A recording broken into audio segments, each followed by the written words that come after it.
Last quarter marked the largest miss in Atlas Analytics' headline GDP forecast to date. Rather than hide it or explain it away, we addressed it directly with our clients and publicly because that's how this company operates. Every miss is an input, every gap an opportunity to improve the model. Importantly, this wasn't a random error, it was diagnostic. It told us exactly where the model needed to improve. And importantly, not everything missed. Our core signal ROI, or remote orbital yield, named after my grandfather, remained directionally strong. Atlas estimated core GDP at positive 2.35 percentage points versus 0.57 from the BEA. The primary driver of that gap was a roughly 1 percentage point drag from government expenditures, largely due to the federal government shutdown last fall.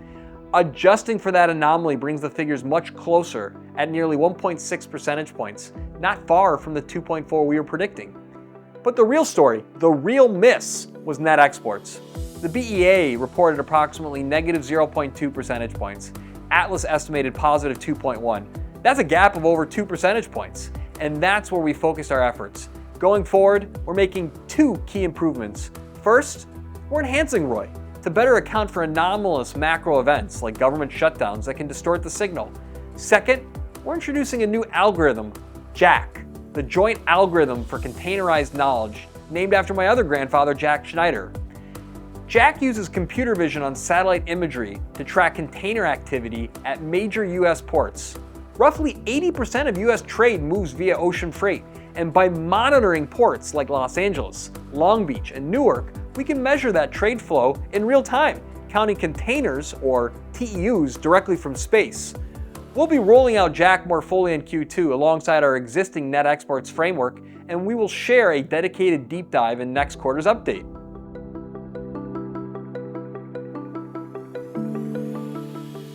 So what does all this mean for Q1?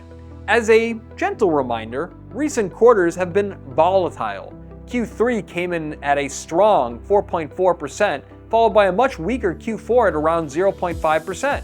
For Q1, Atlas Analytics forecasts headline GDP positive 2%, core GDP positive 2.83 percentage points, net exports negative 1.1 percentage points, and private inventories positive 0.32 percentage points.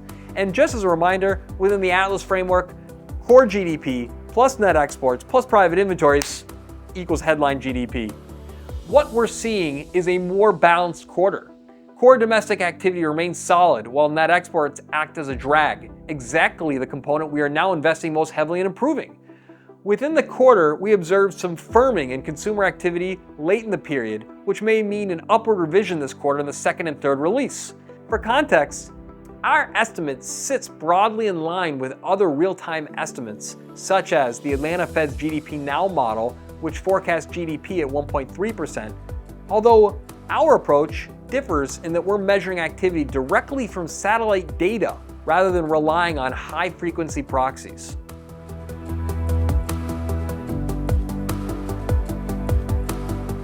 There's a lot ahead for Atlas Analytics. With new investors on board, we're accelerating across 4 key areas. Technology, we've begun building our client portal, giving subscribers real-time access to our data through a customizable dashboard. Algorithms, we're moving quickly on JACK, bringing additional ports online to expand coverage and improve real-time trade measurement.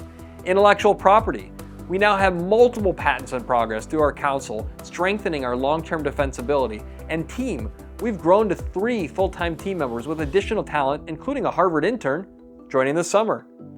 What we're building is a new way of measuring the economy, one that doesn't rely on surveys or lagging reports, but on direct observation. At Atlas Analytics, our goal remains the same. We're not forecasting the economy, we're measuring it. And we'll continue refining that measurement quarter by quarter.